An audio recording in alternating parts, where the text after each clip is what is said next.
नमस्कार, मैं हूं जायरा। एपीएन के लोकप्रिय कानूनी प्रोग्राम लीगल हेल्पलाइन में आपका बहुत स्वागत है। इसमें हमारे कानूनी विशेषज्ञ रोजमर्रा की जिंदगी की समस्याओं से जुड़े कानूनी मसलों पर आपकी शंकाओं का समाधान करेंगे। आप फोन करके कानूनी राय भी ले सकते हैं। आज हम आपको डाइवोर्स से जुड़े आपके अधिकार के बारे में जानकारी देंगे। एक तलाक किसी भी जोड़े के लिए सबसे दर्दनाक घटनाओं में से एक है। अगर कोर्ट में तलाक की लड़ाई लड़ी जाए तो ये सबसे लंबे समय तक चलने वाला और महंगा मामला हो सकता है। यहाँ तक कि जोड़े जो तलाक के लिए आपसी रूप से सहमत होते हैं, उन्हें यह साबित करना होगा कि अदालत का उनकी याचिका पर विचार करने के 1 साल पहले से वह अलग रह रहे हैं। भारत में तलाक के लिए अधिकांश व्यक्तिगत मामलों के नियम धर्म से जुड़े हैं। एक जोड़े को आपसी सहमति से तलाक मिल सकता है या तो पति पत्नी दूसरे की सहमति के बिना तलाक के लिए फाइल कर सकते हैं। जब पति और पत्नी दोनों तलाक के लिए सहमत होते हैं तो अदालतें आपसी सहमति से तलाक याचिका स्वीकार किए जाने पर विचार करती हैं। तो ये तो थी कुछ बुनियादी जानकारी, और विस्तार से जानकारी देंगे हमारे आज के कानूनी विशेषज्ञ अधिवक्ता सुप्रिया जैन जी। सुप्रिया जी आपको डाइवोर्स से जुड़े तमाम कानूनी पहलुओं की जानकारी देंगी। अगर आपका डाइवोर्स से जुड़ा कोई सवाल है तो आप फोन करके राय ले सकते हैं। हमारा फोन नंबर है 0120-612-7937। इसके अलावा आप 0120-612-7938 भी डायल कर सकते हैं।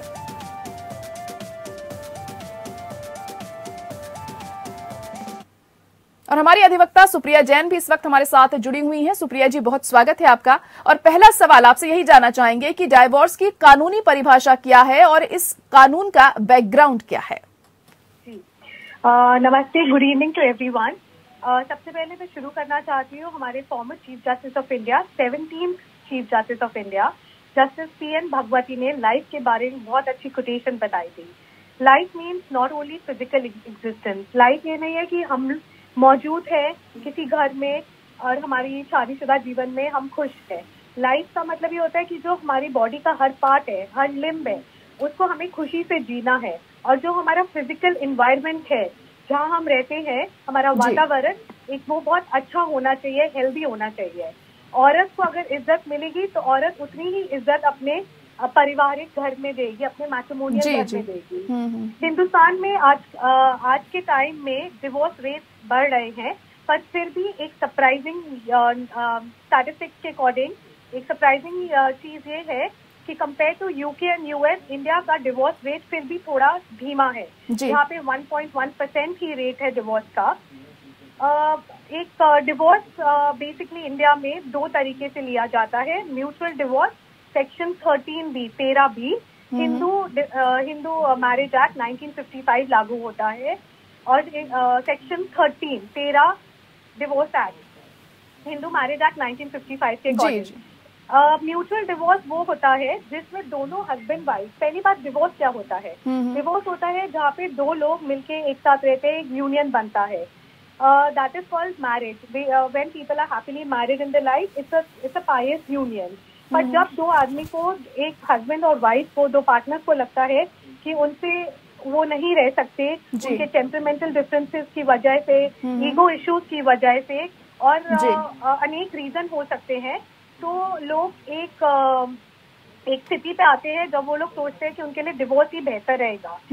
तब वो या तो म्यूचुअल डिवोर्स पे जाते हैं। हमारा section 13B Hindu marriage act 1955 के अकॉर्डिंग दोनों मिलके एक अग्रीमेंट पे आ सकते हैं और डिस्ट्रिक्ट कोर्ट या फैमिली कोर्ट को अप्रोच कर सकते हैं। जी जी।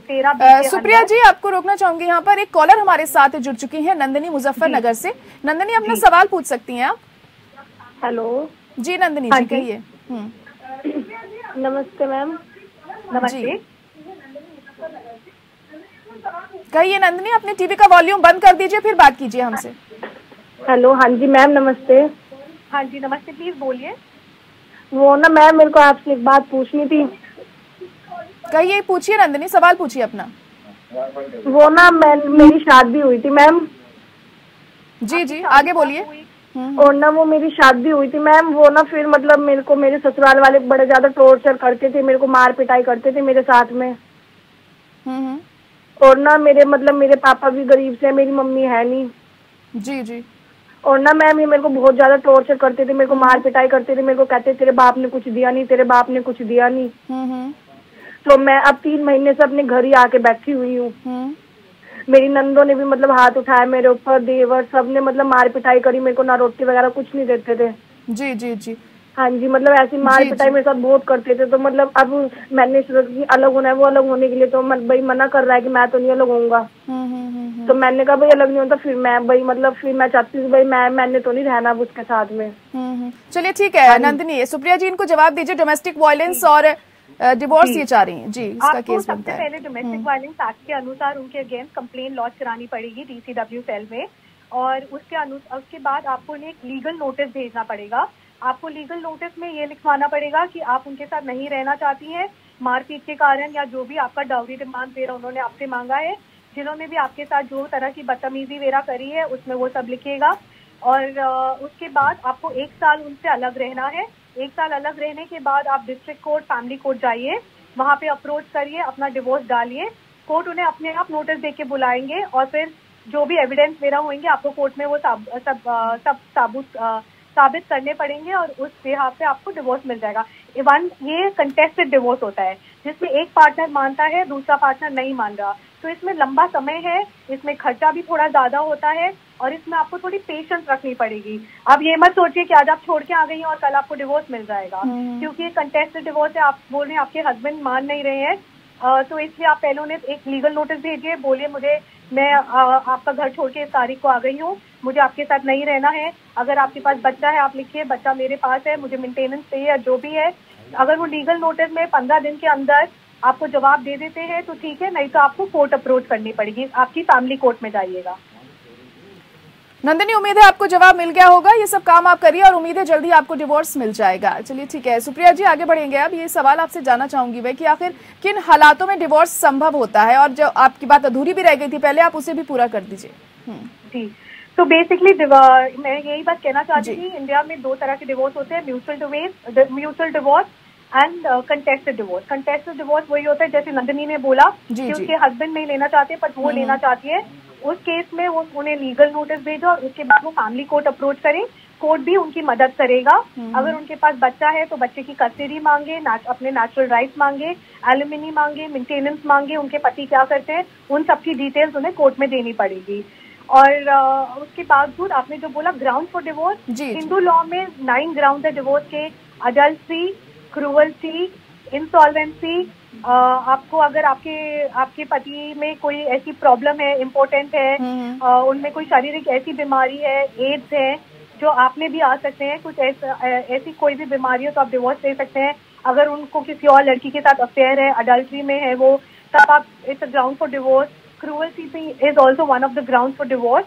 और अभी सुप्रीम कोर्ट ने डिक्लेयर किया है irrevocable breakdown of marriage is also one of the conditions of divorce, though it's not mentioned in the act, but there is a bill pass by Rajya Sabha where it said where a husband wife cannot live together under a single roof and the marriage when the wedlock becomes a deadlock, जब एक शादीशुदा जीवन जिसको हम wedlock बोलते हैं और वो आपका डेडलॉक में बन जाता है, तो डेडलॉक से निकलने के लिए इट्स बेटर कि वो इरिवोकेबल ब्रेकडाउन ऑफ मैरिज आपको ऑटोमेटिकली हो जाता है।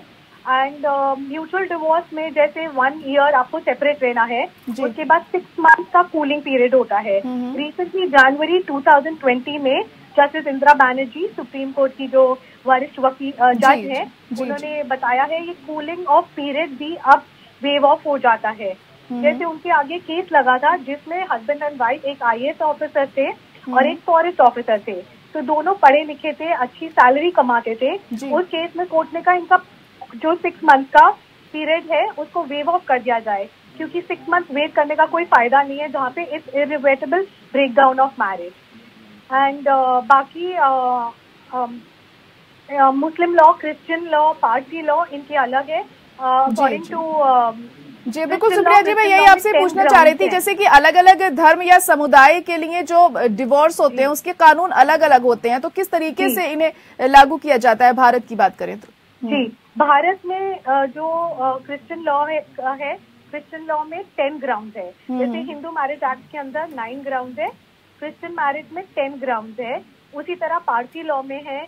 Muslim law dissolution of Muslim marriage act से लागू होता है, उसमें पहले तलाक से husband could pronounce that but now it's unconstitutional in India.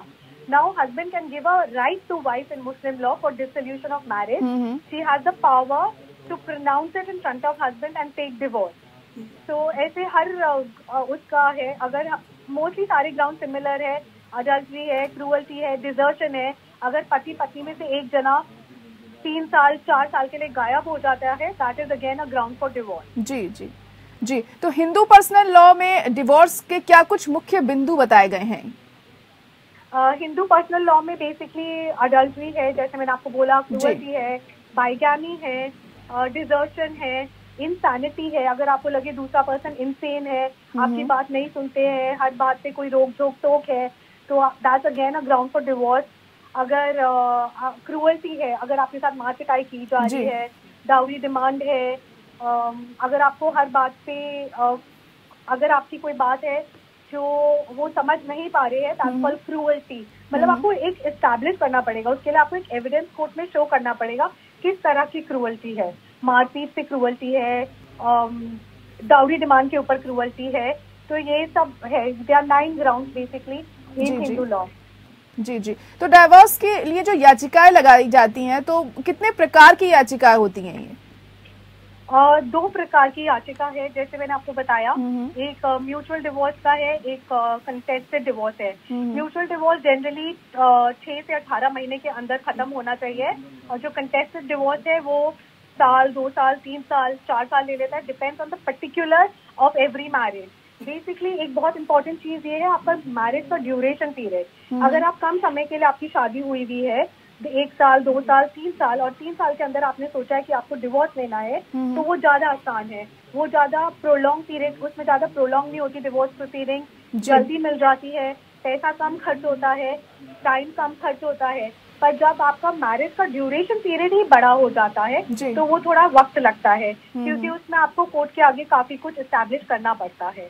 और जब अगर माइनर बच्चे की कस्टडी का सवाल हो, तो paramount consideration of the child is considered by the court. Father is also equally a natural guardian of the child. Father और mother दोनों के पास equal हक है बच्चे को पालने का, पर उसमें भी कोर्ट ये देखती है किसकी ज्यादा इनकम है, कौन ज्यादा एजुकेटेड है, कौन ज्यादा अच्छी परवरिश दे सकता है, क्योंकि अल्टीमेटली इट्स नॉट लाइक कि मदर के पास हो बच्चा या फादर के पास हो, बच्चे का पैरामाउंट कंसिडरेशन, बच्चे की तौर पर जहाँ पर परवरिश उसकी बेहतर तरीके से हो सकती होगी, उसी ग्राउंड को ध्यान में रखते हुए फैसला लिया जाता होगा। आज हम बात कर रहे हैं डाइवोर्स के बारे में, और हमारी अधिवक्ता सुप्रिया जी भी बनी हुई है हमारे साथ। सुप्रिया जी, ब्रेक पर जाने से पहले आप बता रही थी कि 2 तरीके से डाइवोर्स ले सकते हैं, एक आपसी सहमति होती है और दूसरे में ऐसा होता है कि एक पार्टनर रेडी नहीं है और दूसरा डिवोर्स चाहता है। तो आपसी सहमति से जब तलाक होता है तो उसमें क्या कुछ कानूनी प्रावधान होते हैं और ये कब हो सकता है? तो बेसिकली जब एक म्यूचुअल अग्रीमेंट से होते हैं तो बहुत इजी प्रोसीजर होता है, उसमें आपको कुछ लीगल डॉक्यूमेंट्स चाहिए होते हैं, दोनों पार्टी की फोटोज चाहिए होती है, मैरिज कार्ड चाहिए होता है, दोनों का दोनों से पेटिशन साइन कराई जाती है, और उसमें आपको बेसिकली दोनों को अपनी सैलरी स्टेटमेंट वगैरह देनी होती है for maintenance purpose.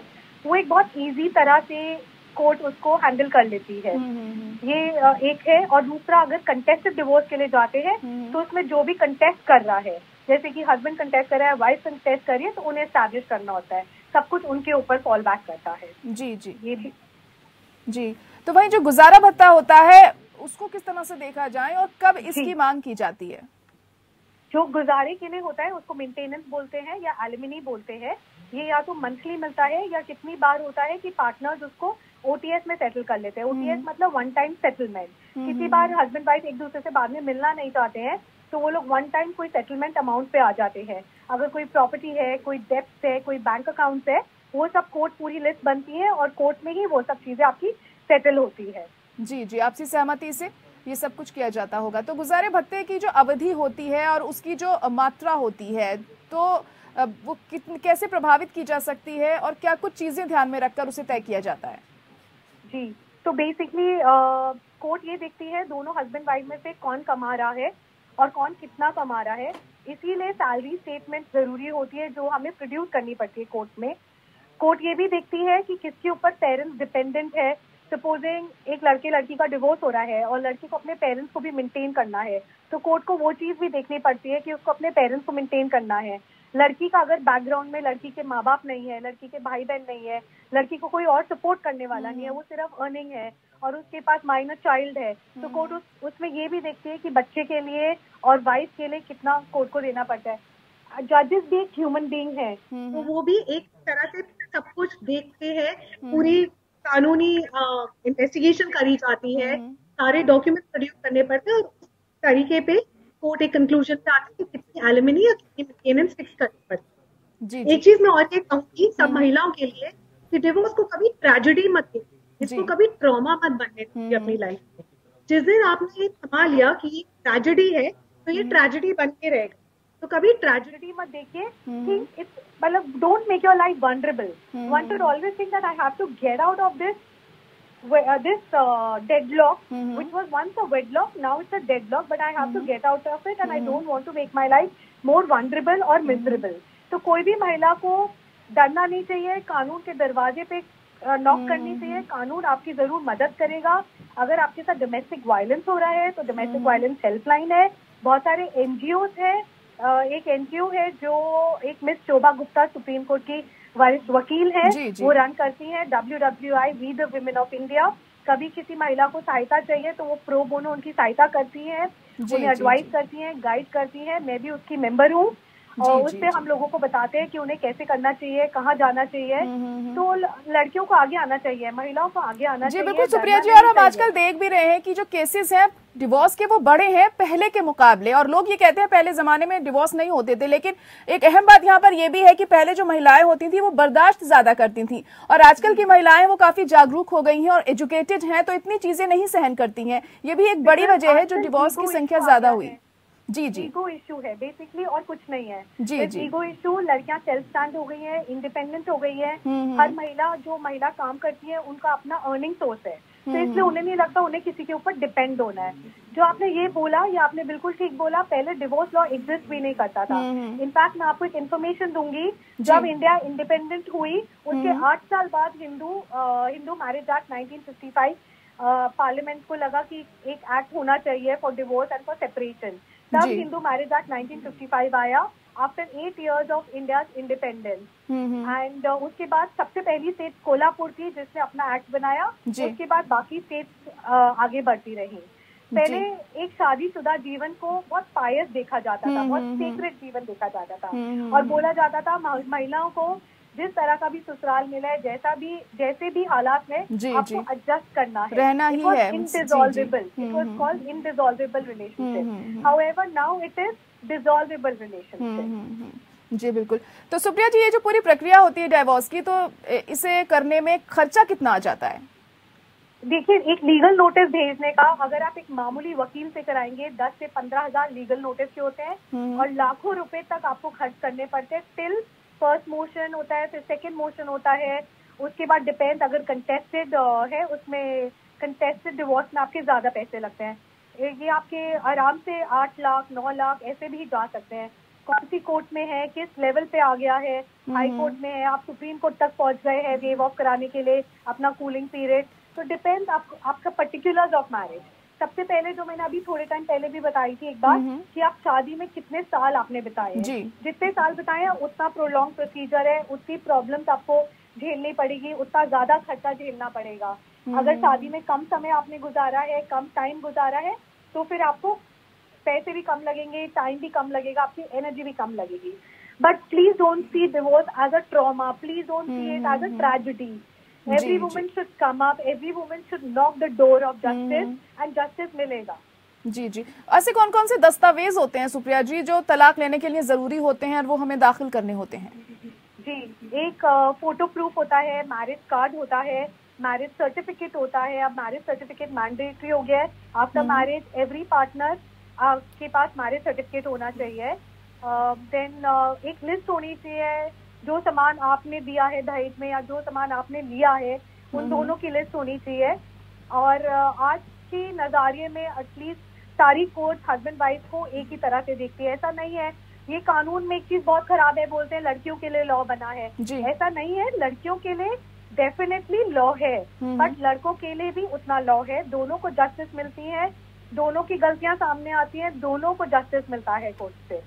Ji ji, in fact मैं आपको एक चीज बताना चाहती हूँ, 2012 में justice Anil R Dave supreme court के रिटायर्ड जज हैं, उन्होंने एक पुरुषों के विशेष में एक जजमेंट लेके आए थे कि डिवोर्स इंडिया का कॉन्सेप्ट नहीं है, ये वेस्टर्न थॉट है, वेस्टर्न कॉन्सेप्ट है और डिवोर्स इंडिया में होना भी नहीं चाहिए। तो इससे महिलाओं पे महिला बहुत वनरेबल सोच रही थी अपने आप को, उन्हें अच्छा नहीं लगा था सोसाइटी में। तो ये जजमेंट पे बाद में बहुत बड़ा मुद्दा भी उठा था और हमने भी कोर्ट को ये बोला था कि ऐसे जजमेंट नहीं होने चाहिए क्योंकि इनसे पुरुष लोग और ज्यादा स्ट्रॉन्ग हो जाते हैं और नीचा दिखाते हैं औरतों को। तो इसलिए law is uniform for all and everyone is equal in eyes of law. जी, जाहिर तौर पर सबके लिए एक समान है कानून, बिल्कुल। हाँ जी, सबके लिए एक समान कानून है, भले आप पुरुष हो या महिला हो, जो भी हो। चलिए ठीक है, बहुत शुक्रिया सुप्रिया जी हमारे साथ जुड़ने के लिए और बहुत अहम जानकारी आपने दी हमारे दर्शकों को। डाइवोर्स से जुड़ी हुई क्या कुछ कानूनी प्रावधान इससे जुड़े हुए हैं। और इसी के साथ लीगल हेल्पलाइन में इतना ही, मुझे दीजिए इजाजत, नमस्कार।